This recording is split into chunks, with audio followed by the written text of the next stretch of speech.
Transfiguration of Jesus, it's one strange gospel passage. I think most of us can accept the miracles of Jesus, even the raising of Lazarus, because it makes sense in many respects of who Jesus says he is and what he's about.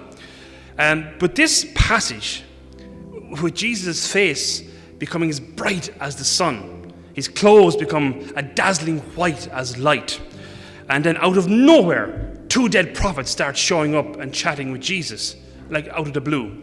And all the while, a big cloud starts coming around, talking to the apostles, telling them what to do.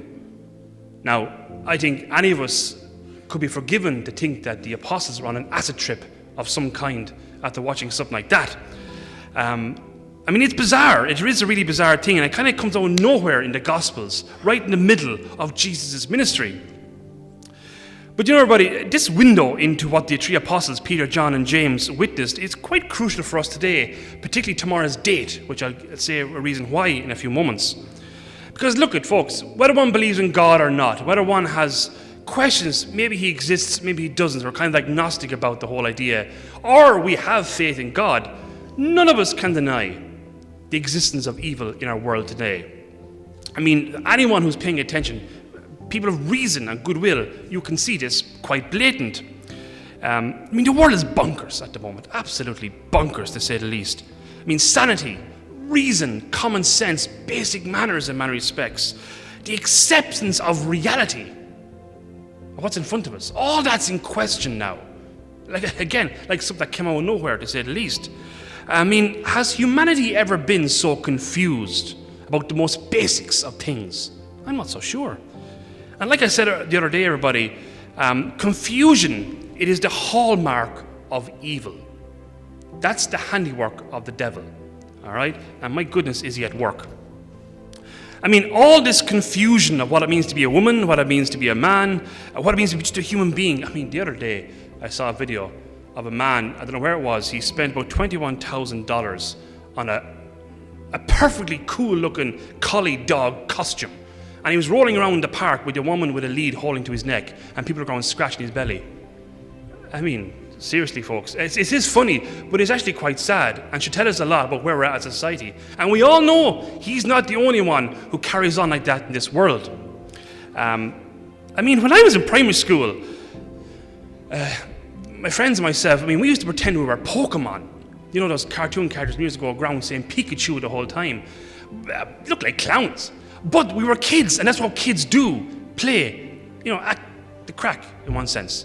But then we grow up, all right? We're supposed to grow up into adults, to bear responsibility, get married, raise a family, work hard for the good things in life, look after 3 parishes, whatever it may be, take on responsibility. We grow up. But the level of confusion of right and wrong, what it means to be a human being, it's not good, folks. It really isn't. And we're not as happier as society because of this stuff. We're not. And again, like I said, it has the hallmarks of the enemy, sowing the seeds of confusion in our hearts, and particularly hatred, sowing the hatred for each other, pointing the finger, giving out about each other. That's what happens when we let the enemy in. And that's what the enemy does, folks. He whispers to you and me, don't do what God has called you to do. Don't fulfill your life. Don't go doing the right thing. Psst, that's just being overly authoritarian. Don't do what is good in this world. Don't bother taking on responsibility. Don't grow up, etc. Don't bother having kids. The world is going to come to an end in a couple of weeks' time because of climate change anyway. So don't worry about getting married or anchoring yourselves down to life. That's the enemy, folks. Wants us to give up what is good and what God has called all of us to do in this world, taking on responsibility. And if you notice, folks, what happens when we keep giving into that, we're slowly removing God from our hearts, from our lives, because God is in all those good, wholesome, and life-fulfilling tasks. And what happens? We become unhappy. To the point where we can give up on life very, very easily, and it doesn't take much to take the wind out of our sails. And folks, I don't know about you, but it's probably the progression of society or civilization in many respects, but the more atheistic we become, the less and less happy people seem to be. And all this confusion of what it means to be a woman or a man, etc. Contentment in society has gone down the drain. There's a darkness, folks. There is a darkness surrounding society today, and it doesn't take a genius to recognize it. And then what are we doing? Because so many very bright people who may not believe in God, they're able to recognize this God-hole shape in society and in so many people's lives. And what are we doing about it? We're replacing it, we think we are anyway, with artificial intelligence. Plugging our minds into sleek-looking machinery to live forever, whatever it may be, downloading our consciousness, etc. That's not going to work. Because when you think about it, all we're doing is feeding ourselves with our own knowledge of what it means to be a human being. Vicious cycle, again and again and again. It doesn't work, and it won't fulfill us. And here, folks, in this very strange gospel passage, we get a glimpse as to what God does with us when we let God in. What he does when we let his divine presence envelop us and very much take over, to say the least. He does the complete opposite, folks, of breaking us down into confused Neanderthals chasing after one screen after another. He doesn't do that. What does he do? He enhances our human dignity. He raises us up, folks, to a higher level of our basic human dignity and our worth as human beings. Complete opposite. Evil deconstructs humanity. God doesn't. Evil breaks us down. Where the Lord, on the other hand, friends, he doesn't take away from our humanity, but adds to it. Gives us a fullness of life. That's the Transfiguration of Jesus, folks. And it's a crucial window into what happens when we let God inside our hearts. We become glorified, full of light.